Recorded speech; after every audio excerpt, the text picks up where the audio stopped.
નમસ્કાર વાલા દર્શક મિત્રો, નિવૃત્ત કર્મચારી મિત્રો, ભાઈઓ તથા બહેનો, આપ સૌનું હાર્દિક સ્વાગત છે આપણી પોતાની યુટ્યુબ ચેનલ પેન્શન ગુજરાતમાં। તો મિત્રો, આજનો વિડીયો ખાસ છે કારણ કે આજે આપણે વાત કરવા જઈ રહ્યા છીએ એક એવા મુદ્દા પર જે લાખો સરકારી કર્મચારીઓ અને પેન્શનરો માટે રાહત અને ખુશીના સમાચાર બની શકે છે। જી હા મિત્રો, આજે ચર્ચા કરીશું કે હોળી પહેલાં સરકાર મોંઘવારી ભથ્થા એટલે કે ડીએમાં કેટલો વધારો આપી શકે છે, ક્યારે જાહેરાત થઈ શકે છે અને તેનો તમારા પગાર અને પેન્શન પર કેટલો સીધો લાભ મળશે તેની આપણે વાત કરવાના છીએ। તેથી વિનંતી છે કે વિડીયો અંત સુધી જરૂરથી જોતા રહેજો, જેથી દરેક માહિતી તમને સ્પષ્ટ રીતે સમજાઈ જાય। મિત્રો, જેમ કે આપણે બધા જાણીએ છીએ કે સરકાર વર્ષમાં 2 વખત મોંઘવારી ભથ્થામાં વધારો અને સુધારો કરે છે, એક વખત જાન્યુઆરીથી અને બીજો જુલાઈથી। મિત્રો, હાલમાં કેન્દ્રીય કર્મચારીઓ અને પેન્શનરોને 58% ડીએનો લાભ મળી રહ્યો છે। હવે જાન્યુઆરી 2026 માટેના ડીએ વધારાની ચર્ચા તેજ બની ગઈ છે। અહેવાલો મુજબ હોળી પહેલાં કેન્દ્રીય કેબિનેટ દ્વારા ડીએમાં 2% સુધીનો વધારો મંજૂર થઈ શકે છે। જો આવું થાય છે તો ડીએ 58%થી વધીને સીધું 60% થઈ જશે।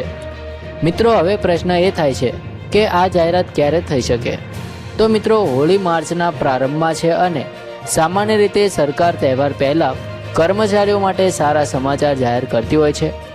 એવી અપેક્ષા રાખવામાં આવી રહી છે કે વડાપ્રધાન નરેન્દ્ર મોદીની અધ્યક્ષતામાં મળનારી કેન્દ્રીય કેબિનેટ બેઠકમાં આ પ્રસ્તાવને મંજૂરી મળી શકે છે। મંજૂરી મળતા જ આ વધારો જાન્યુઆરીથી લાગુ ગણાશે અને કર્મચારીઓને બાકી રહેલા 2 મહિનાનો એરિયર પણ મળશે। મિત્રો, હવે થોડું સમજીએ કે આ ડીએની ગણતરી કેવી રીતે થાય છે।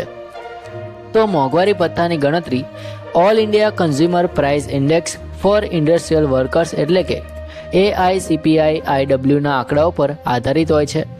લેબર બ્યુરો દ્વારા જાહેર કરાયેલા ડિસેમ્બર 2025ના સૂચકાંક મુજબ આ આંક 148.2 સુધી પહોંચ્યો છે।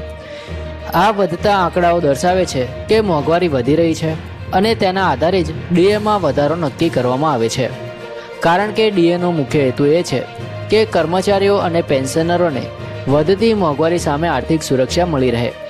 મિત્રો, હવે વાત કરીએ સીધા ફાયદાની।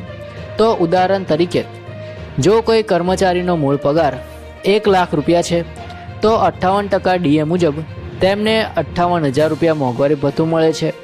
જો આ વધારીને 60% કરવામાં આવે તો તેમને 60,000 રૂપિયા મળશે, એટલે કે દર મહિને સીધો 2,000 રૂપિયાનો વધારો। આ જ રીતે પેન્શનરોને મળતી મોંઘવારી રાહત પણ 58%થી વધીને 60% થશે, એટલે કે નિવૃત્ત કર્મચારીઓના માસિક પેન્શનમાં પણ સ્પષ્ટ વધારો થશે। અહીં નોંધવાનું મહત્વનું એ છે કે આ વધારો હજી 7મા પગાર પંચ હેઠળ જ થશે, કારણ કે 8મા પગાર પંચ અંગે હજી સુધી કોઈ સત્તાવાર અમલ થયો નથી। તેથી હાલના તમામ ડીએ સુધારા 7મા પગાર પંચના નિયમો મુજબ જ ગણાશે।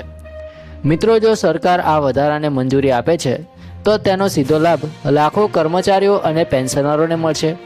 ખાસ કરીને હોળી જેવા તહેવાર પહેલાં આવો નિર્ણય કર્મચારીઓની ખુશીમાં ચોક્કસ રંગ ભરી દેશે।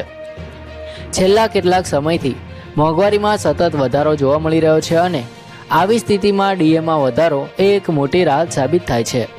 તો મિત્રો, આજના વિડીયોમાં આપણે સમજી લીધું કે જાન્યુઆરીથી સંભવિત 2% ડીએ વધારો થઈ શકે છે। ડીએ 58%થી વધીને 60% થઈ શકે છે। જાહેરાત હોળી પહેલાં શક્ય છે અને એરિયરનો લાભ પણ મળી શકે છે। હવે નજર રહેશે કે ક્યારે સત્તાવાર જાહેરાત થાય છે। જેમ જ સત્તાવાર સરકાર તરફથી ઓફિશિયલ નોટિફિકેશન આવશે, સૌથી પહેલાં અમે તમને વિશ્વસનીય માહિતી તમને આપણી પેન્શન ગુજરાત ચેનલ પર મળી રહેશે। જય હિન્દ, વંદે માતરમ।